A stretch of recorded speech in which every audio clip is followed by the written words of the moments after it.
말씀을 봉독합니다. 마태복음 22장 1절에서 14절까지 말씀입니다. 마태복음 22장 1절에서 14절까지 말씀을 제가 봉독합니다. 예수께서 다시 비유로 대답하여 이르시되 천국은 마치 자기 아들을 위하여 혼인잔치를 베푼 어떤 임금과 같으니 그 종도를 보내어 그 청한 사람들을 혼인잔치에 오라 하였더니 오기를 싫어하거늘 다시 다른 종도를 보내며 이르되 청한 사람들에게 이르기를 내가 오찬을 준비하되 나의 소와 살찐 짐승을 잡고 모든 것을 갖추었으니 혼인잔치에 오소서 하라 하였더니 그들이 돌아보지도 않고 한 사람은 자기 밭으로 한 사람은 자기 사업하러 가고 그 남은 자들은 종들을 잡아 모욕하고 죽이니 임금이 노하여 군대를 보내어 그 살인한 자들을 진멸하고 그 동네를 불살하고 이에 종들에게 이르되 혼인잔치는 준비되었으나 청한 사람들은 합당하지 아니하니 내 거리 길에 가서 사람을 만나는 대로 혼인잔치에 청하여 오라 한데 종들이 길에 나가 악한 자나 선한 자나 만나는 대로 모두 데려오니 혼인잔치에 손님들이 가득한지라 임금이 손님들을 보러 들어올새 거기서 예복을 입지 않은 한 사람을 보고 이르되 친구여 어찌하여 예복을 입지 않고 여기 들어왔느냐 하니 그가 아무 말도 못하거늘 임금이 사원들에게 말하되 그 손발을 묶어 바깥 어두운 데에 내던지라 거기서 슬피 울며 이를 갈게 되리라 하니라. 청함을 받은 자는 많되 택함을 입은 자는 적으니라. 아멘. 우리의 찬양을 받으시는 아버지 하나님 감사합니다. 우리의 피난처시고 우리의 반석 되시는 분은 오직 주님밖에 없음을 우리가 고백합니다. 하나님 이 고백대로 오늘도 우리가 살아가게 하시고 이 주님으로 인하여서 우리가 하나님 앞에 감사하는 자리에 이르는 저희들 되게 하여 주시옵소서. 특별히 하나님 다음 주일을 우리는 새생명 전도 축제 주일로 정해놓고 있습니다. 하나님께서 또 많은 생명들 보내어주시고 우리가 감당해야 될 사명, 그들이 복음을 들을 수 있는 자리로 이끌어오는 사명들 감당케 하여 주시옵소서. 이 시간 우리의 마음의 길을 열어주시옵소서. 예수님의 이름으로 기도드립니다. 아멘. 다음 주일 우리가 작정한 대로 우리 또 전도 주일입니다. 새생명 전도 축제를 하자. 근데 정말 축제는 기쁨이 되고 즐거움이 되어야 되는데 여러분에게 또 새생명 전도 축제가 스트레스가 되지 않기를 바랍니다. 왜냐하면 이게 이런 날만 되면 누구를 하나 데려다가 내 이름으로 서냈고 이게 고민이에요. 웬만큼 또 한 번씩 오볼 사람은 다 와봤어 또 그런 걱정이 있습니다.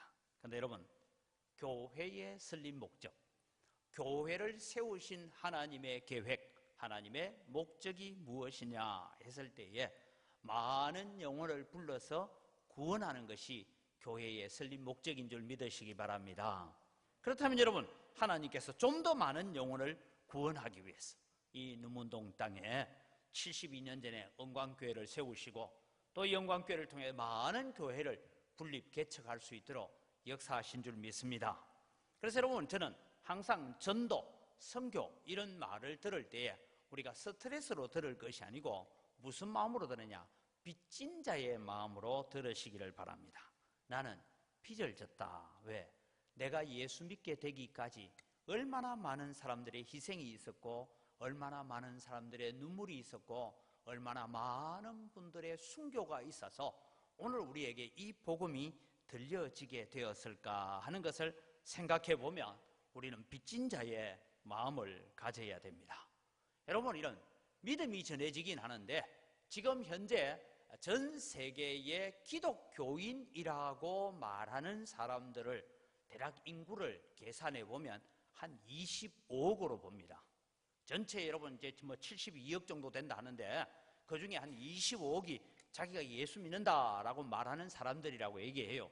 그런데 여러분 거기에는 많은 이단들도 같이 포함되어 있어요. 그래서 우리가 흔히 복음주의적인 기독교인은 얼마일까? 그렇게 봤을 때 대략 한 7억 정도가 여러분 25억 중에 한 20억 버리고 7억 정도가 성경을 성경대로 믿으면서 고백하는 그런 복음주의 그리스도인이다. 그렇게 말들을 합니다. 이 가운데는 여러분 성경 읽어놓고요 점치는 사람도 많이 있습니다.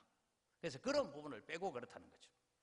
그래서 여러분 오늘 우리에게 이런 순수한 복음, 복음의 순수성, 복음의 진리를 우리에게 전해주기 위해서 많은 핍박과 환난을 감당하면서도 이 복음의 순수성을 지켜오기 위해서 애썼습니다. 만일 그들이 권력에 타협을 하고 세상과 타협을 하고 새 속에 물들게 되었더라면 복음은 우리에게까지 미치지 못했을 것입니다.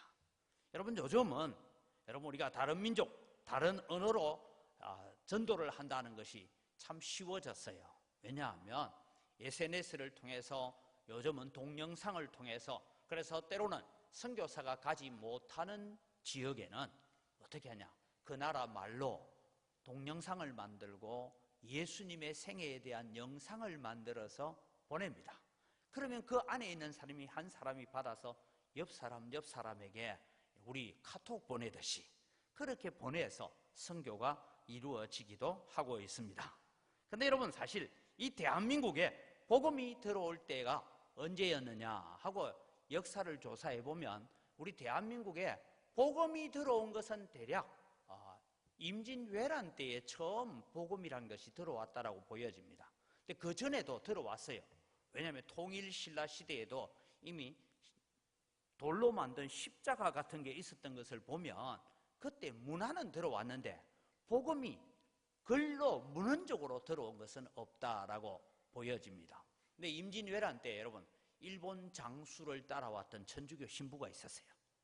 그래 와서 조선 사람을 포로로 잡아가지고 예수 믿으라 하니까 믿겠어요, 안 믿겠어요? 안 받아들인 거예요. 그러다가 여러분 이제 천주교가 들어옵니다. 천주교가 들어와서 얼마나 많은 박해를 받았느냐 하면, 하물며 여러분 서울에는 지금도 그 산 이름을 절두성지다, 절두산이다. 절두라는 것은 사람 머리를 그만큼 많이 잘랐다 이 말입니다. 그렇게 수많은 천주교가 희생이 이루어집니다. 그 이후에 이제 기독교가 들어오게 됩니다. 그래서 우리 기독교는 1차적으로 처음 들어올 때에 언더우드나 아펜셀러 같은 이런 선교사가 들어올 때는 정치적인 핍박은 받지 않았어요. 그런데 여러분, 나중에 6.25를 치르고 일제시대를 보내고 뭐 이런 가운데서는 정치적인 핍박이 많이 있었습니다. 그런데 이 당시에 여러분 복음을 들고 들어왔는데, 제가 많은 선교사들을 이렇게 연구를 해보니까요, 어떠냐, 정치적인 핍박으로 순교한 선교사는 많이 없는데 풍토병으로 순교한 선교사들이 너무너무 많습니다. 그래서 한국에 들어와서 우리가 흔히 말하는 결핵, 그 다음에 여러분 홍역, 뭐 이런 여러 가지 풍토병으로 인해서 한국에 들어온 지 얼마 있지 않아서 순교한 사람들이 많이 있습니다.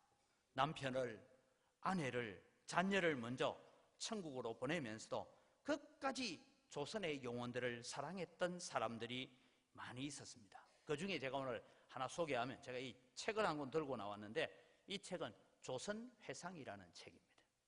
네, 우리 사진에 나오는 저분이 닥터 셔우더 홀이라는 분입니다.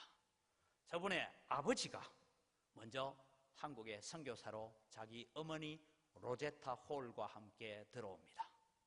들어와서 한국에서 92년도에 들어왔는데 저분은 지금 한국에서 태어납니다. 그러니까 저분 출생이요 1893년 11월 10일 서울에서 태어났다 이래 되어 있습니다. 서울에서 태어납니다. 그리고 사역을 하다가 아버지가 먼저 풍토병으로 죽습니다. 의사인데도 불구하고 자기가 풍토병을 이기지 못해 죽습니다. 그때가 언제냐 하면 여동생이 태어났을 때입니다. 그래서 이 어머니 로제타 홀이 아들과 딸의 손을 붙잡고 귀국을 합니다. 본국으로 귀국을 해요. 그랬다가 도무지 내가 남편이 묻혀있는 조선 땅을 내가 잊을 수 없다. 다시 그 부인도 로제타 홀도 의사이기 때문에 다시 두 아이의 손을 붙들고 한국을 찾습니다. 그래서 여러분 한국에서 거의 40년 가까이 의료 선교를 합니다. 그런데 그 아들이 왔을 때에 어떤 일이 있냐 하면, 여러분 그 여동생도 여기에서 풍토병으로 죽어갑니다. 여러분 우리 혹시 이분을 잘 몰라도 이건 알 거예요. 예전에는 여러분 이 연말쯤 되어가면 우표를 붙이가 편지를 쓰고 우표를 붙이되 우표 옆에다가 뭘 하나 더 붙였어요. 크리스마스 실이라고. 그죠? 크리스마스 실은 뭐냐면 결핵협회에서 만든 건데, 이 결핵협회에서 대한민국의 결핵 환자들이 너무나 많으니까 이 결핵을 퇴치하기 위해서 편지를 보낼 때마다 10원씩, 그 당시에, 그죠? 나중에는 이게 100원까지 올라갔습니다만 10원씩이라도 보태서 결핵을 퇴치하자 했던데, 이 크리스마스 실을 만들었던 분이 아까 우리 사진으로 본 이 닥터 셔우더 홀이라는 사람입니다. 한국에, 이 조선 땅에 결핵만큼은 없애자, 그래서 했던 일이죠. 이 닥터 셔우더 홀과 이 부인 메리안 홀이 여러분 한국으로 초청을 받습니다. 나이가 91세, 88세 때 한국에 초청을 받는데, 그때가 언제냐면 1984년 11월 달에 대한민국 결핵협회에서 당신이 이 대한민국을 위해서 수고한 것이 너무나 고맙습니다 하고 훈장을 수여하기 위해서 불렀어요. 그 불렀을 때 사진이 나옵니다. 지금 저 사진은 아버지, 어머니가 묻혀있는 양화진 외국인 선교사 묘지 앞에 앉아서, 저 아까 제 젊을 때 사진하고 영 다르죠, 그죠? 저 때가 나이가 91세 때입니다. 와서 이제 기자회견을 하고 하는 그런 사진인데, 이때 여러분 평생을 아버지도 의사고 자기도 의사였는데 한국으로 초청을 받았는데 캐나다에서 머물고 있는데 훈장을 받으러 가야 되는데 입을 옷이 없었어요. 그래서 저 양복은 친구들과 옆에 있는 다른 성도들이 헌금을 해서 만들어준 옷입니다. 91세가 될 때까지 정말 예수님처럼 두 벌 옷을 가지지 않고 살았던 사람, 조선을 위해서 그렇게 살았던 사람입니다. 그래서 저분들을 기념하여서 지금 대구대학이라고 있습니다. 대구대에는 가면 이 어머니를 기념하는 로제타 기념홀이라고 해서 강의실 하나가 로제타 홀로 있고, 그 이후에 이 닥터 셔우더 홀이나 메디안 홀이 돌아가시고 난 다음에 우리는 한국에 묻어주십시오 해서 지금 양화진 묘지에 가면 지금 홀가에 무덤 해서 아버지 무덤, 어머니 무덤, 그 다음에 셔우더 홀, 메리안 홀, 그리고 여동생의 무덤이 거기에 같이 나란히 되어 있습니다. 자, 여러분, 우리가 저런 얘기를요, 조선시대를 돌아보면 한두 개가 아닙니다.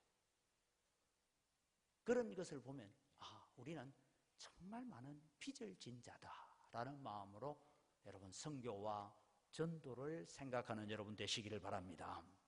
여러분, 우리는 새생명 전도 축제를 하면서 우리가 영혼을 구원하기 위해서 우리의 영혼 때문에 태평양을 건너오고 저 호주에서 건너오고 많은 선교사들이 들어와서 이 땅에서 죽어갑니다. 그래서 여러분 양림동에 가서도 여러분 선교사 묘지들도 한번 봐야 되고요, 전국 곳곳의 선교사 묘지들을 우리가 바라보면 참 안타까운 일들이 있습니다. 제가 대구에 살 때도 대구에 선교 100주년 기념관이 있고 그 앞에 묘지들이 있는데 어느 묘 앞에 가면 비석 앞에 그냥 서서 아무 할 말이 없어요. 엄마가 미국 사람이에요. 의사예요. 동산병원을 세우고 했던 의사 중에 한 분인데 아이가 태어나서 8일 만에 풍토병을 이기지 못해서 죽습니다. 그때 저는 그 무덤 앞에 보면서 이 아이가 미국에서 태어났으면 죽었을까요? 살았을까요? 그런 안타까움들을 우리가 바라보고 있습니다. 오늘 여러분, 우리는 새생명 전도 축제를 맞이하면서 우리가 이웃을 향하여 갈 때에 이런 빚진 자의 마음을 가지고 찾아갔으면 좋겠다, 그런 말입니다. 우리는 오늘 우리가 예수 믿게 된 게 우리가 똑똑하고 잘나고 뭐 괜찮아서 예수 믿게 된 게 아니고 이런 수많은 피와 땀과 눈물과 희생이 있어서 오늘 우리가 예수 믿게 되고 이 복음을 우리가 받아들고 천국 백성 된 줄 믿으시기 바랍니다. 그렇다면 오늘도 우리는 이런 빚진 자의 마음을 가지고 가야 됩니다. 그래서 오늘 말씀의 제목은 주변에 복음을 듣지 못한 사람이 없도록 합시다 라는 주제를 가지고 말씀을 나누려고 합니다. 여러분, 저는 늘 기도하는 것이 우리 영광교회 주변에 우리 영광교회 성도들이 살고 있는 이웃들 가운데서 내 이웃으로 10년, 20년을 살았고 서로 지나다닐 때마다 인사하고 지나고, 아이들은 어떻게 됐냐, 이번에 또 애 결혼하는데 뭐 손주 태어났다며, 이렇게까지 인사하고 지내는 사람들 중에 은광교회 성도들을 친구로, 이웃으로 두고 있는 사람들 중에 한 사람도 예수 믿으라는 얘기 한번 들어보지 못하고, 교회 한번 나와서 이번에 한번 전도주일 하는데 한번 와서 복음 한번 들어봐라, 그 소식 듣지 못하고 죽는 자들이 없도록 하자, 이 말입니다. 이것이 우리의 사명입니다, 여러분. 우리는 전하는 사명을 감당해야 되고, 우리는 초청하는 일을 해야 됩니다. 복음을 듣게 하는 일까지는 우리의 일이고, 그들 속에 예수님을 영접하게 하시는 역사는 성령 하나님께 맡겨두시기를 바랍니다. 물론 우리 기도해야죠. 영혼을 사랑해야죠.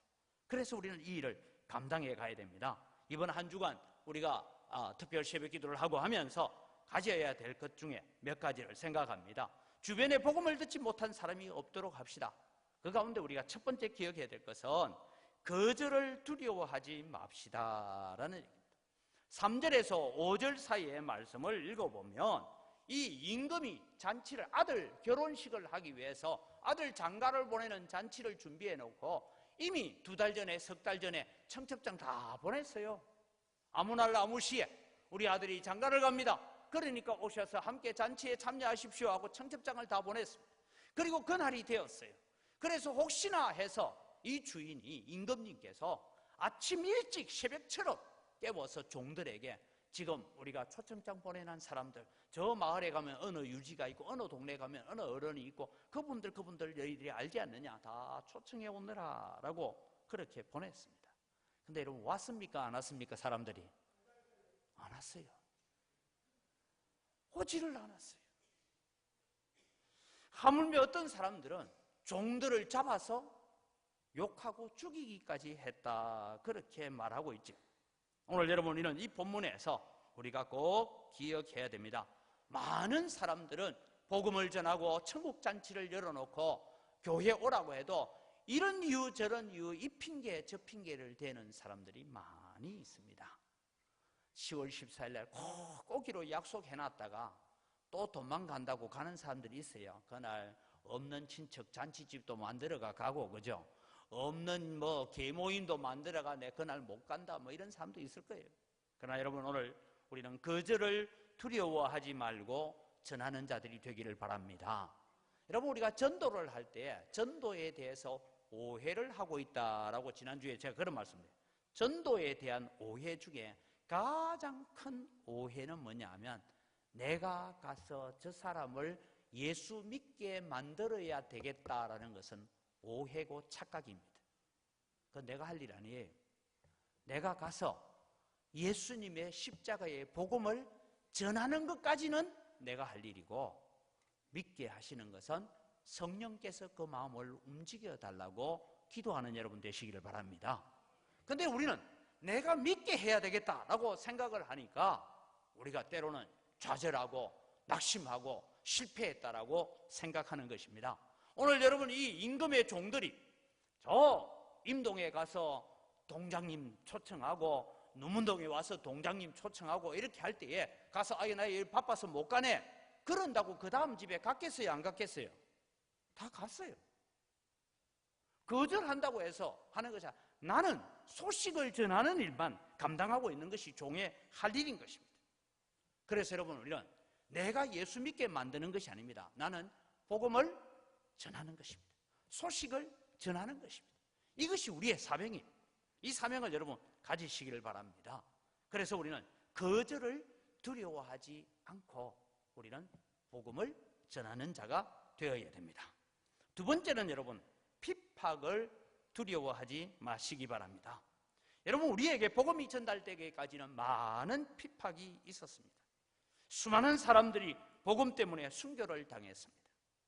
저는 제가 대구에 살 때는 그런 자료를 잘 못 봤는데, 여러분 여기 오니까 저 신안으로 가보고 또 여러분 저 여러 군데를 이렇게 다녀보면서 염산 그런 동네를 가보니까 교회마다 다 뭐가 있는가 하면 순교 기념해놓은 무덤들이 있고 비석들이 있더라고요. 가보셨죠? 안 가보셨습니까? 남전도에 전에 한번 갔다던데, 거기에. 가면요, 공산군이 내려와가지고 교인들을 모아놓고 십자가 밟고 가라. 이 십자가에 침 뱉고 나가라. 그러면 살려준다. 거기에 여러분 어떤 분들은 나는 너희들이 총칼에 죽었으면 죽었지. 나는 나를 구원하신 예수님의 십자가를 밟을 수 없고 거기에 침 뱉을 수 없다. 그래서 77명이나 되는 사람을 그냥 생매장한 데도 있다고. 그냥 살아있는 사람을 몸에 돌을 묶어서 바다에 빠뜨려가지고 죽게 만든 데도 있고, 그런 흔적들이 이런 곳곳이 흩어져 있습니다. 그래서 제가 이제 내년 2월 달쯤에는 우리 아이들을 그런 곳에 한번 순례를 좀 해야 되겠다, 그런 생각을 갖고 있습니다. 여러분, 복음을 거절할 뿐만 아니라 복음을 핍박할 때에 여러분, 그것은 내가 천국에 상급이 있는 줄 믿으시기 바랍니다. 그래서 예수님의 제자들은 예수님 때문에 매맞고 예수님 때문에 채찍에 맞고 난 뒤에 나오면서 생각했습니다. 우리가 그 이름을 위하여 핍박받는 자로 합당하게 여기심 받은 줄 알고, 다르게 말하면 예수 그리스도의 십자가의 그 복음 때문에 내가 핍박받는 자로 자격을 갖추게 해주신 줄 알고 기뻐하였더라 라고 하고 있습니다. 그렇다면 여러분, 오늘 우리는 복음 때문에 오늘날 우리가 순교당하지는 않습니다. 복음 때문에 우리가 감옥 가지는 않습니다. 그러나 여러분, 우리는 복음 때문에 거절당하고 복음 때문에 핍박당할 때에 이것은 내게 상급이고 내 후손들에게 큰 축복이 되는 줄 믿으시기 바랍니다. 그래서 거절당하거나 핍박을 받는다면 오히려 감사하는 것이 되어야 됩니다. 우리 방송실에서 섬기고 있는 이경주 청년이 있어요. 이 우리 학생이 언어 연수를 좀 간다 해서 제가 저 필리핀의 보홀이라는 그 대학촌이 있는 곳에 제가 연수를 보낸 적이 있습니다. 한 6개월 다녀왔는데 그곳에 여러분 아주 훌륭한 사역을 하는 선교사님이 한 분 있어요. 백현두 선교사님이란 분인데, 지금 저게 여러분 이 대학 안에 있는 아이들을 모아서 전도를 하고, 그래서 저 뒤에 SFC 배지가 보이죠, 사진에. SFC 사역을 해요. 그래서 선교 사역을 하고 있는 모습입니다. 그 다음 사진을 보면요, 저 사진 뒤에 흰 옷을 입고 강의하고 있는 분이 백연두 선교사님인데 조금은 생기기는 산적같이 생겼어요. 그래도 얼마나 열정적으로 복음을 전하는지요. 그래서 제가 가서 이제 보홀에도 한번 방문을 하고 격려들 하고, 제가 늘 해마다 연말쯤 되면 아이들을 위해서 필요하다면 쓰라 하고 또 일시불로 돈을 좀 보내기도 합니다. 근데 제가 얘기는 저 선교사님의 가정사입니다. 어머니는 예수 믿는 집안에서 어쩌다가 시집을 왔는데 시댁은 참 불교 집안입니다. 이 소위 말 백연두 선교 외가는 전부 예수를 믿고 친가는 전부 불교를 다니는데, 더 재밌는 것은 고모부가 스님입니다. 여러분, 뭐 무슨 고모부가 스님이냐인데, 여러분 우리나라 불교 중에도 승려들이 결혼하는, 알죠? 천태종이라는데 결혼을 해요. 근데 이 고모부가 스님이에요. 뭐 제가 듣기로는 한때 조폭으로 있다가, 아까 제 백연두 선교사님 보니까 조금 그런 폼이 보이잖아요, 그죠? 조폭으로 있다가 삼청 교육대 가기 싫어서 절로 들어가서 뭐 하여튼 그래서 중이 됐다, 그런 얘기를 합니다. 그래서 스님인데 이분은 부동산에 조회도 깊고 돈도 많고 재산도 많아요. 그래서 가끔씩 백연두 선교사님이 선교 사역 하는데 이 스님, 주지 스님이 가끔씩 네 힘들제 하고 돈도 보내주고, 때로는 노트북이 좀 필요하다 하면 그것도 사주고 뭐 이러면서 선교도 잘하고 있어요. 누가요? 스님이 하고 있는데, 여러분 참 재미있는 얘기가 들었습니다. 어느 날 이 주지 스님의 부인인 고모가 우리 백연두 선교사님한테, 어머니한테 전화가 왔 내용입니다. 그 전화가 뭐냐 하면, 이게 경상도 버전이니까 이름 봐야 돼요. 자네 나를 위해 기도하고 있지? 무슨 뜻인지 알죠? 나를 위해 기도하고 있지? 기도 그만해라. 내가 이제 어떻게 교회로 나가겠노?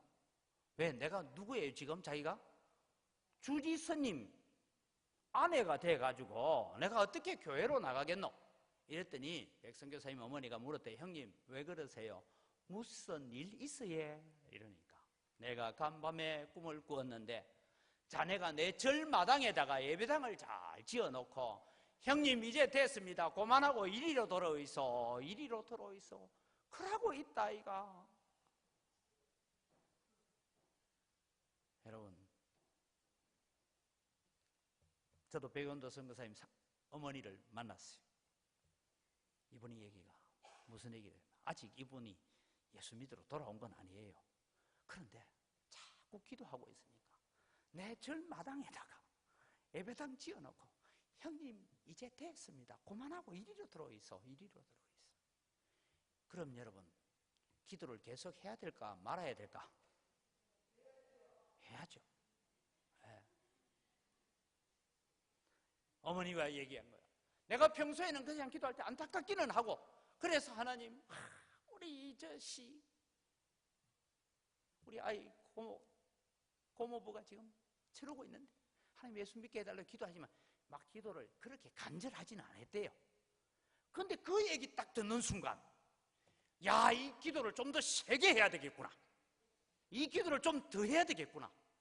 그런 마음을 가졌다는 거죠. 그래서 더욱더 열심히 기도한다는 것이죠. 사랑하는 성도 여러분, 핍박을 두려워하고 거절을 두려워한다면 우리가 기도할 수 있겠습니까? 그런데 여러분, 우리는 그런 얘기 듣는 순간 야, 내 기도가 지금 효력이 있구나. 이것을 깨닫고 기도한다.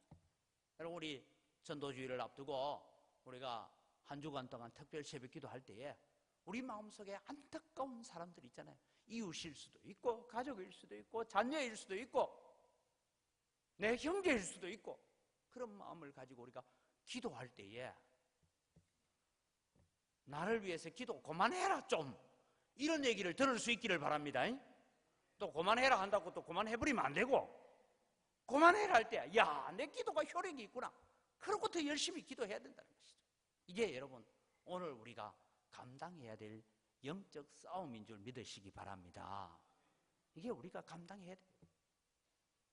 세 번째로 여러분 우리는 내 주변에 복음을 듣지 못한 사람이 없도록 합시다. 그것은 사람을 가리지 말고 복음을 듣게 해야 된다. 이 임금님이 보니까 잔치를 베푸는데 빈자리가 너무 많아. 그래서 주인이 얘기합니다. 너희들은 가서 큰 거리로 가서 사람들을 만나는 대로 데려오느라. 저 들판에 가서 일하고 있는 사람도 데려오느라. 산에 가서 벌목하고 있는 사람도 데려와라. 그래서 너희가 만나는 대로 사람들을 청하여다가 이 빈자리를 다 채워라. 그런 명령을 내렸습니다. 그래서 종들이 다시 뛰어나갔습니다. 그래서 어떤 사람은 일하고 있고 어떤 사람은 하수구 고치고 있고 어떤 사람은 전기 고치고 있고 뭐 일하고 있는 사람들 다 데려다가 이 잔치집에 손님이 가득하도록 채웠다 하는 얘기입니다.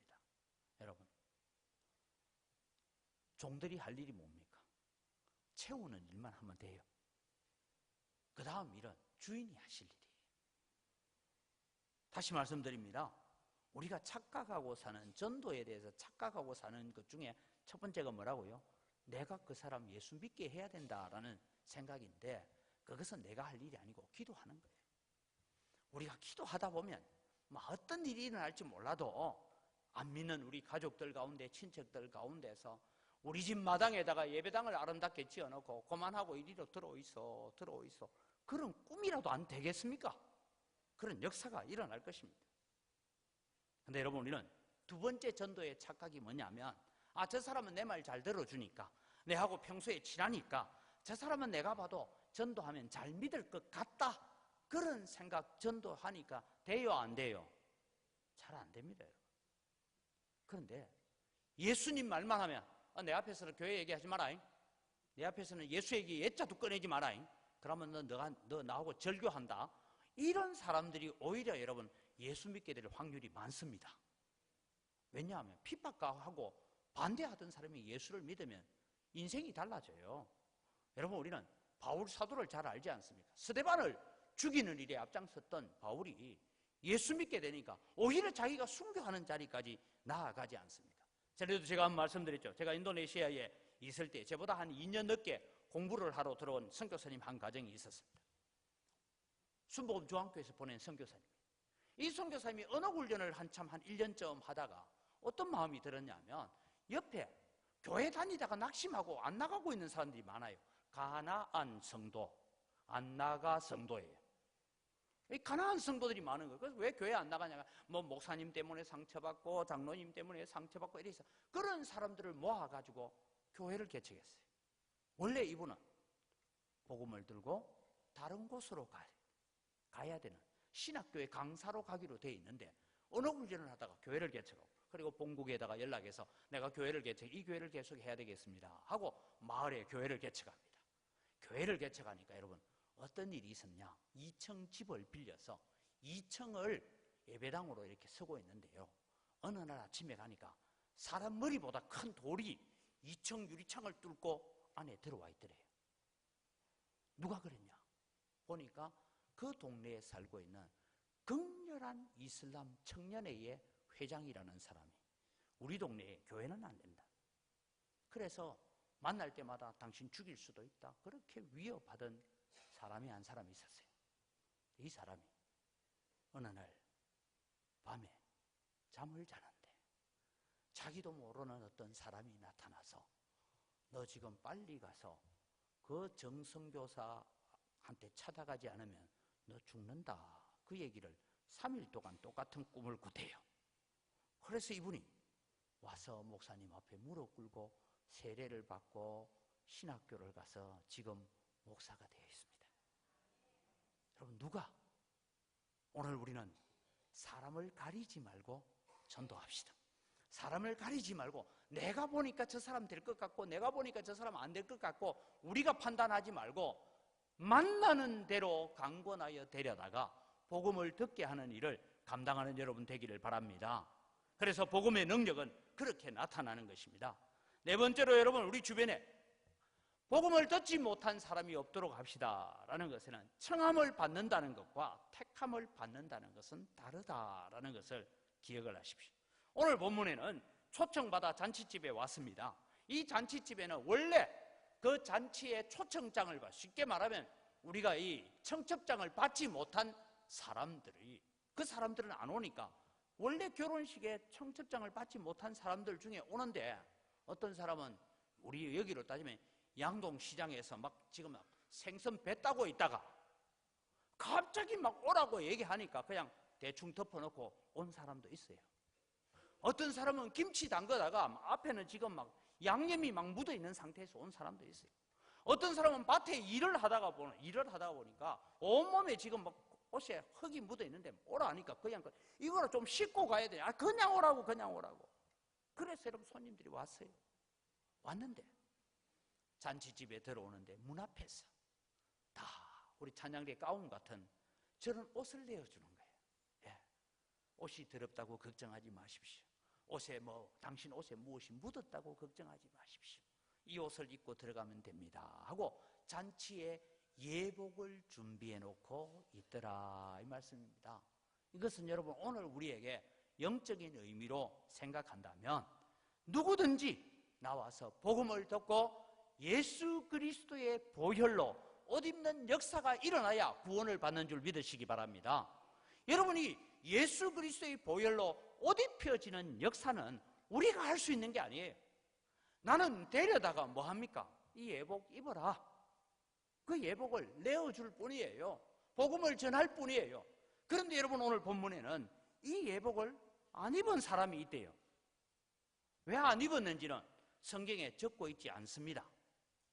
근데 제가 볼 때 이 예복을 입지 않은 사람은 아마도 저처럼 오늘 교회 가려고 양복을 잘 빼입은지 모르겠습니다. 그 양복이 혹시 한 1,000만 원짜리 양복이 되는지 모르겠어요. 그래서 내 옷을 잘 입었는데 뭐 저런 허질그리한 가운을 내보고 입으라노. 내 옷이 더 훨씬 좋은데 뭐 이렇게 해서 안 입고 들어왔는지 어떡한지 모르겠지만 이 사람은 옷을 입고 있지 않습니다. 임금이 들어왔어요. 오늘 본문에는 묻습니다. 친구여, 어찌하여 예복을 입지 않고 여기 들어왔느냐? 그 임금님의 말씀 앞에 이 예복을 입지 않은 사람은 이런저런 이유를 댈 게 없어서 유구무원이라. 그래서 주인이 말합니다. 이 사람을 손발을 결박하여 바깥 어두운 데 내어 던지라. 그곳에서 이를 갈며 슬피 울게 되리라 라고 말씀합니다. 여러분, 다시 말씀드립니다. 청함을 받아 왔다고 해서 다 택함을 받는 것은 아닙니다. 그러면 우리는 예수 그리스도의 보혈로 옷을 입어야 되는데, 에베소서 4장 22절에서 24절을 보면 우리에게 이런 말씀을 합니다. 같이 읽습니다. 너희는 유혹의 욕심을 따라 썩어져가는 구습을 따르는 옛사람을 벗어버리고 오직 너희의 심령이 새롭게 되어 하나님을 따라 의와 진리의 거룩함으로 지으심을 받은 새 사람을 입어라.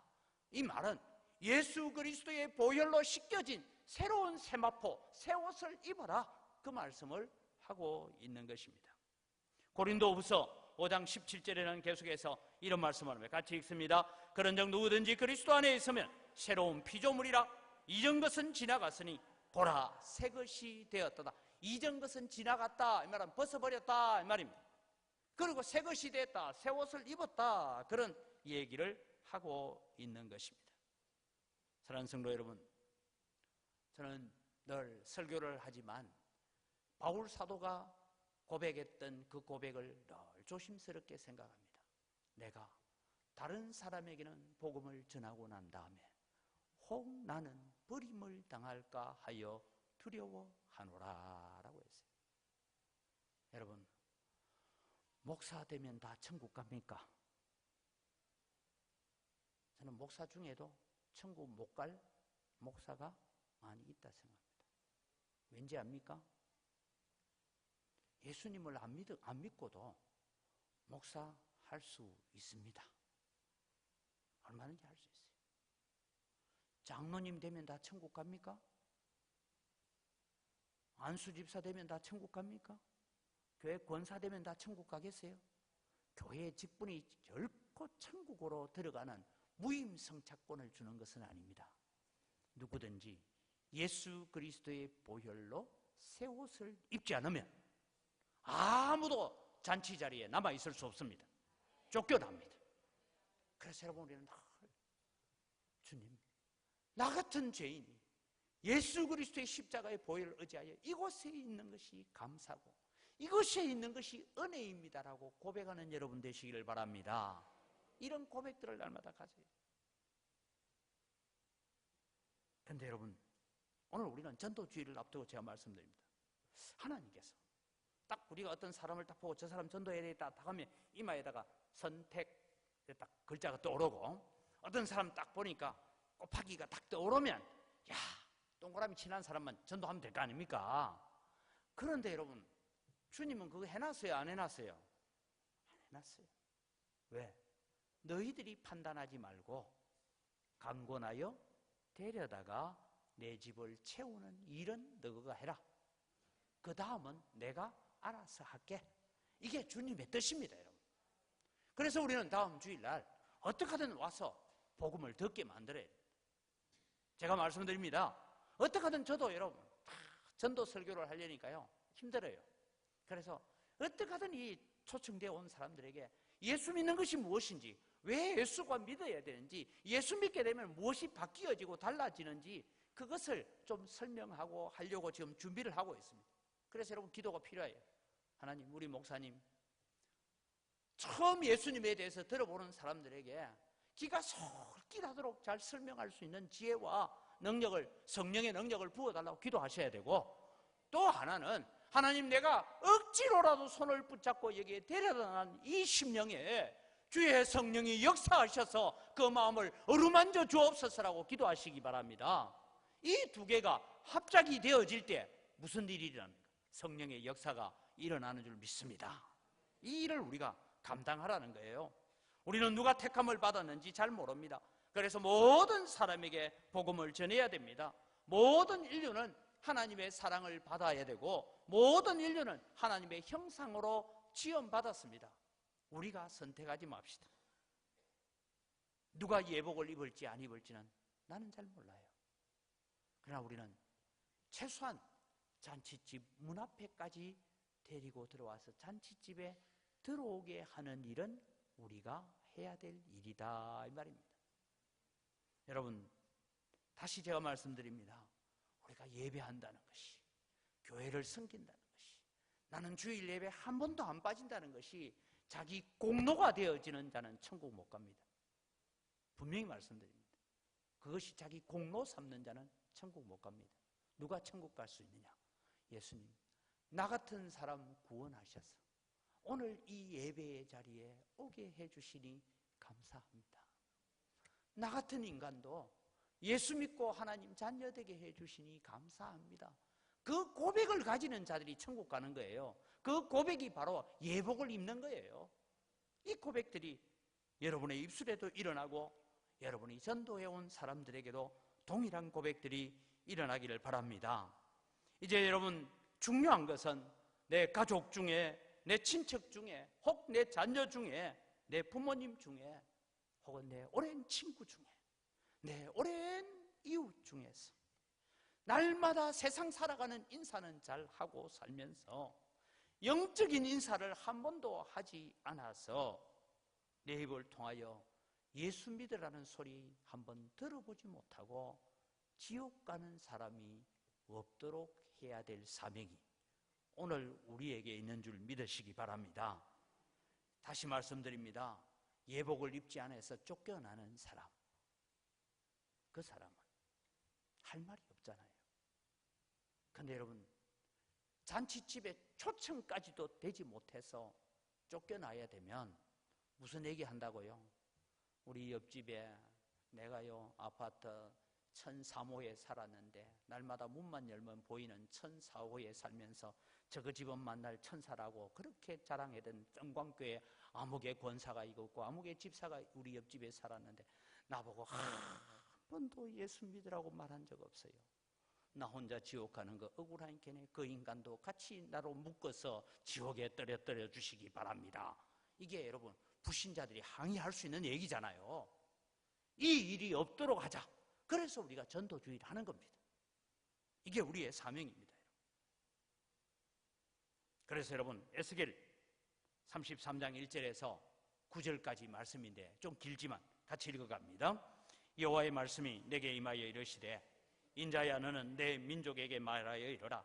가령 내가 칼을 한 땅에 임하게 한다 하자 그 땅 백성이 자기들 가운데에 하나를 택하여 파수꾼을 삼은 그 사람이 그 땅에 칼이 임함을 보고 나팔을 불어 백성에게 경고하되 그들이 나팔 소리를 듣고도 정신 차리지 아니하므로 그 임하는 칼에 제거함을 당하면 그 피가 자기의 머리로 돌아갈 것이라.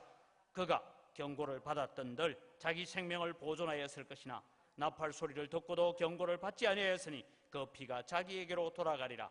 그러나 칼이 임함을 파수꾼이 보고도 나팔을 불지 아니하여 백성에게 경고하지 아니하므로 그 중에 한 사람이 그 임하는 칼에 제거당하면 그는 자기 죄악으로 말미암아 제거되려니와 그 죄는 내가 파수꾼의 손에서 찾으리라. 인자야 내가 너를 이스라엘 족속의 파수꾼으로 삼음이 이와 같으니라. 그런즉 너는 내 입의 말을 듣고 나를 대신하여 그들에게 경고할지어다. 가령 내가 악인에게 이르기를 악인아 너는 반드시 죽으리라 하였다 하자 내가 그 악인에게 말로 경고하여 그의 길에서 떠나게 하지 아니하면 그 악인은 자기 죄악으로 말미암아 죽으려니와 내가 그의 피를 내 손에서 찾으리라. 그러나 너는 악인에게 경고하여 돌이켜 그의 길에서 떠나라고 하되 그가 돌이켜 그의 길에서 떠나지 아니하면 그는 자기 죄악으로 말미암아 죽으려니와 너는 내 생명을 보존하리라. 오늘 우리에게 주신 귀한 사명, 다음 우리 한 주간 동안 다음 주일에 우리에게 주어져 있는 사명이 오늘 내 이웃에게 내 친구에게 파수꾼이 되라고 오늘 여러분을 부르신 줄 믿으시기 바랍니다. 우리가 서 있는 이곳이 얼마나 거룩한 자리고 얼마나 영광스러운 자리고 얼마나 복된 자리인지를 기억하시기를 바랍니다. 여러분의 순종과 헌신으로 한 생명이라도 얻는다면 한 생명이 천하보다 귀하게 여기시는 하나님의 놀라운 축복과 은혜가 여러분의 삶 속에 임하여지기를 주의 이름으로 축원합니다. 이 시간 우리 주신 말씀을 기억하면서 하나님 오늘 또 이번 주간에 우리에게 주신 이 파수꾼의 사명을 잘 감당할 수 있게 하여 주옵소서. 기도하고 우리가 복음을 전할 때에 그들의 마음을 움직여 주옵소서라고 우리 다 같이 주여 한번 외치고 기도합니다. 주여! 하나님 아버지, 은혜를 이 시간 감사합니다. 아버지 하나님, 오늘 다해 주시오.